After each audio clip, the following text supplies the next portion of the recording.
안녕하세요. 생명존중 힐링TV 오행자입니다. 반갑습니다. 요즘에 제가 게으름을 좀 많이 피웠죠. 게으름을 좀 많이 피웠는데 다시 마음을 다잡고 한번 열심히 해보려고 합니다. 오늘은 어떻게 원하는 삶을 살 것인가, 우간님 지음 임대근님이 옮긴 책을 가지고 우리 꽤 왔죠. 지금 한 10번째 정도 되는 것 같아요. 그래서 함께 나눠보도록 하겠습니다. 지금 밖에는 비가 내리고 있는데요. 빗소리도 참 좋은 것 같아요. 요즘에 이제 여름철 되고 장마 지고 하니까 비가 많이 오네요. 빗소리 들으면서 공자 오빠를 만나는 시간 함께 해보도록 하겠습니다. 자, 오늘 주제는 힘이 없다면 지혜도 없다입니다. 힘이 없다면 지혜도 없다. 자, 논어 수리편에 나오는 이야기예요. 자온 이력 위이 불맹 공이안. 공자 선생님은 온화하면서도 엄숙하고 위엄이 있으면서도 사납지 않으며 공손하면서도 편안하셨다라고 이야기를 합니다. 자, 이 이야기는요, 그 제나라와 노나라, 지금 공자 오빠는 노나라 사람이잖아요. 제나라와 노나라가 그 임금들이 만나서 회맹을 하는 자리에서 일어났던 일들이에요. 제나라가 그때는 노나라보다 훨씬 좀 더 강했어요. 그래서 노나라한테 제나라와 노나라의 한 중간쯤 되는 그 협곡에서 우리 회맹을 하자라고 제나라에서 요구를 한 거예요. 그러면은 회맹을 하게 되면 누가 나가야 되나요? 임금이 나가고, 그 다음에 또 그 신하들 중에 가장 또 그 노나라에서 재상이라고 하죠. 그 사람이 나가야 돼요. 그런데 이 노나라의 재상은 조금 약간 야비하고 교활한 면이 있는 사람이었어요. 그래서 그 회맹이 이렇게 노나라에 크게 유리할 것 같지 않고 잘 해서 내 공으로 세워질 것 같지 않으니까 본인은 살짝 빠진 거예요. 그리고 그때 대사구로 있는 그 공자 선생님한테 노나라의 임금 전공을 모시고 다녀와라 라고 이야기를 한 거예요. 좀 못됐죠. 그런데 일단 공자 선생님은 오케이, 같이 갔다 오겠다 하고 이제 그렇게 해서 노나라와 제나라의 협곡 그 중간 지점에서 회맹을 하는 자리에서 있었던 일들이에요. 그래서 일단은 두 나라가 모일 때는 뭔가 자기 나라의 이익이 되게 하려고 모이잖아요. 회의를 하는 거죠. 그래서 일단은 거기에서 이렇게 모이는데 일단 그 노나라의 재상 개환자라고 합니다. 그 사람이 일단 안 가니까 공자가 이렇게 갔는데 그 상황을 이렇게 표현했어요. 경천동지라는 말로밖에 설명할 수가 없다라고 얘기했는데, 이거는 놀랄 경자에다가 하늘천 움직일 동 땅지, 이거는 나라의 재상이 그 회맹 자리에 가지 않고 다른 사람을 보낸다는 것은 하늘이 놀라고 땅이 움직일 만큼 기가 막힌 일이다라는 이야기로 표현을 했어요. 자, 그래서 이제 그 협곡에서 딱 회맹 자리에 앉았습니다. 그랬더니 제나라의 그 재상 중에 엽이라는 사람이 있어요. 그래서 그 사람이 딱 말을 하는 거예요. 이번 회맹을 위해서 저희 임금께서는 특별히 제게 사방에 악공을 불러 모아 전하를 위해 연주를 준비하라고 하셨습니다 라고 얘기를 했어요. 제나라 임금이 노나라 임금을 위해서 악공을 불러 모아 연주를 준비하라 했다니까 거부할 이유가 없죠. 좋다라고 이야기를 했는데, 딱 올라오는 사람들이, 그 악공들이 올라왔는데 어떤 모양을 하고 올라왔냐면은요, 자, 얼굴은 붉게 칠하고 머리에는 깃털을 꼽고 몸에는 가죽을 걸치고 손에는 창과 검, 방패를 들고서 마치 야인의 무리처럼 우르르 소리를 지르면서 돌진해 온 거예요. 이거는 뭐예요? 이거는 축하하고 함께 좋은 자리를 만들자는 의미가 아니라 약간의 기선을 제압하기 위한, 위협을 하기 위한 상황이었죠. 그러니까 노나라의 전공 임금이 놀랬겠죠. 그런데 이제 그때 자공도 같이 갔으니까 선생님을 딱 공자 선생님을 바라보니까 공자 선생님은 표정이 그리 변화하지 않으셨어요. 그리고 나서 공자 선생님이 딱 일어나서 이야기를 하신 거예요. 두 나라 임금께서 우정을 나누며 만나고 계시는데 어찌 이런 야만스러운 무리가 소란을 피우는 것이냐. 제 나라 관리는 어서 저들을 물러가게 하라 라고 얘기했어요. 그런데 그 제 나라의 신하는 못 들은 척하고 있는 거예요. 그러니까 공자 선생님이 제 나라의 임금 경공한테 딱 예의를 갖추면서 얘기를 한 거죠. 성대한 회맹에 저런 야만스러운 오랑캐의 음악을 쓰는 것은 예의에 맞지 않습니다. 저들을 속히 물려주십시오 라고 이야기를 하니까, 예의를 딱 갖추면서 얘기를 하니까 어떻게 할 수가 없었겠죠. 그래서 일단 물러가게 했어요. 물러가게 했는데 그 제 나라의 그 엽이라는 신하가 그러면은 그 노나라의 정공과 공자께서 이 음악을, 오랑캐 음악을 듣기 싫어하니 이번에는 궁중에 악을 준비했습니다 하고 다른 음악을 준비했다는 거예요. 그러니까 이제 공자 스님은 원래 그 제 나라에 예전에 다녀온 적이 있었어요. 그래서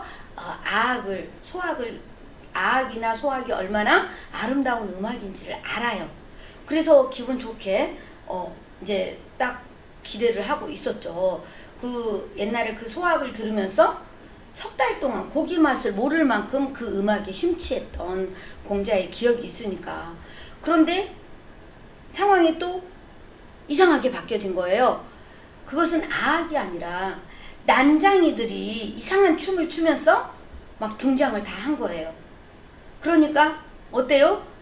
그 노나라의 정공과 공자도 이건 아니다라는 생각을 했겠죠. 그때 공자 선생님이 딱 일어나서 한마디를 한 거예요. 이제는 경공한테, 제 나라 임금한테 허락도 안 받고 바로 이야기를 하는 거예요. 뭐라고 하냐면, 난쟁이들로 제후를 희롱한 죄를 용서할 수 없다. 제 나라의 관리의 법에 따라 처벌하도록 하라. 이렇게 딱 얘기를 한 거예요. 노나라에서 제 나라의 그 사람을 처벌하라고 딱 이야기를 하면서 그 타당성을 얘기한 거죠. 두 나라는 이미 동맹을 맺었으니 제 나라의 일은 곧 노나라의 일과 같다.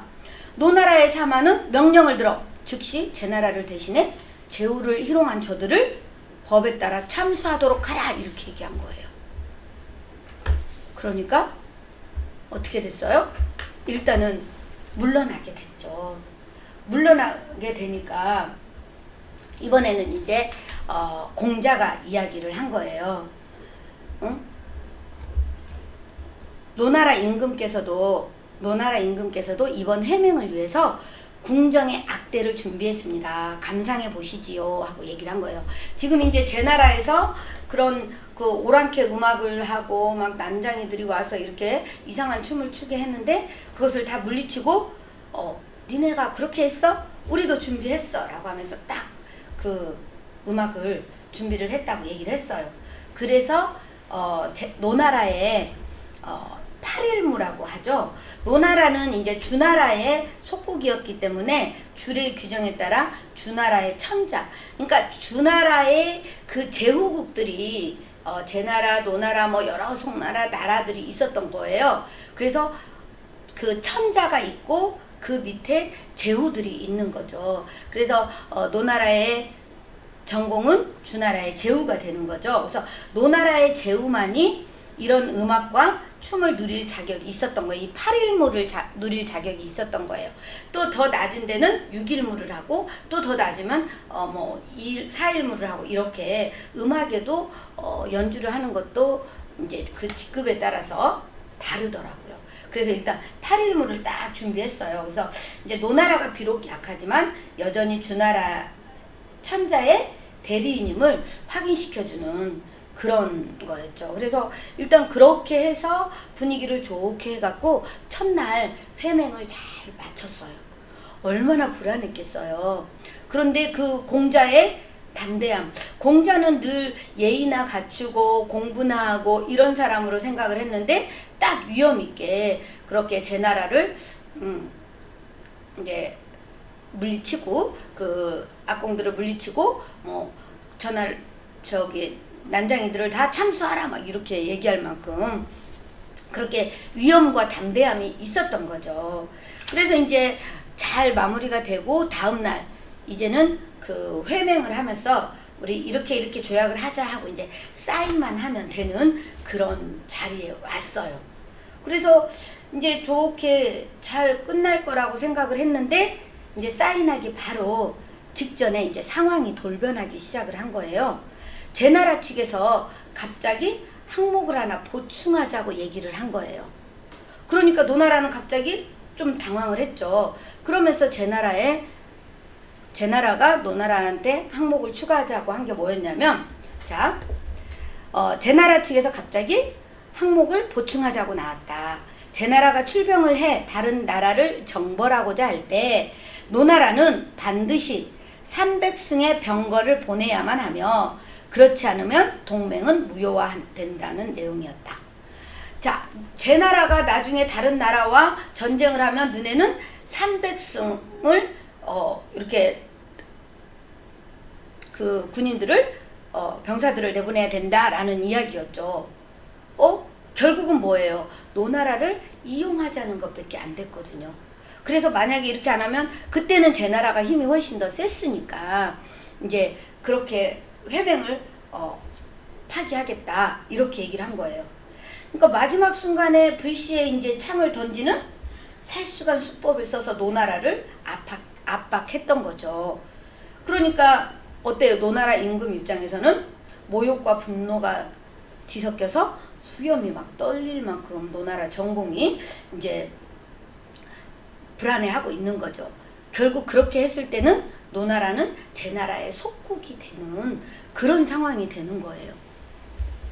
이 상황에서 정말 긴장되잖아요. 그러니까 그래서 이렇게 긴장감이 쫙 돌고 있는데 그 제나라의 군사들이 그 노나라 임금 전공 옆에 딱 조이고 있는 거예요. 이 긴박한 상황에 정말 상상할 수 없는 상황이죠. 그런데 공자가 또 한 번의 이야기를 합니다. 자, 두 나라가 이미 회맹을 해 형제의 나라가 되었으니 한 나라가 출병을 하면 다른 한 나라가 병거를 보내 도와야 하는 것은 당연한 일입니다. 공자가 그걸 인정해버리는 거예요. 그러니 노나라도 한 가지 조항을 더 보충하고자 합니다. 이렇게 얘기했어요. 일단은 그 제나라의 제안을 인정하고 우리도 하나 보충하겠다. 이렇게 딱 나오니까 그때까지만도 노나라의 임금 전공도 이렇게 나올지 몰랐던 거예요. 아무도 몰랐는데 이 공자 선생님이 딱 준비를 하고 있었던 거죠. 그러면서 이야기를 딱 하는 거예요. 제나라는 일찍이 노나라의 근양과 운읍, 귀양 세 지역을 점령했습니다. 이를 즉시 돌려주지 않으면 회맹을 파하겠습니다. 라고 얘기를 한 거예요. 너네가 예전에 우리나라 땅 세 군데 가져가지 않았냐? 그거 돌려줘라. 그러지 않으면 우리도 회맹을 파기하겠다. 이렇게 딱 얘기를 한 거예요. 그런 뜻밖의 제안에 이제 노나라 군관들이 붉은 깃발을 들고 사방에서 소리를 지르며 등장을 하게 된 거죠.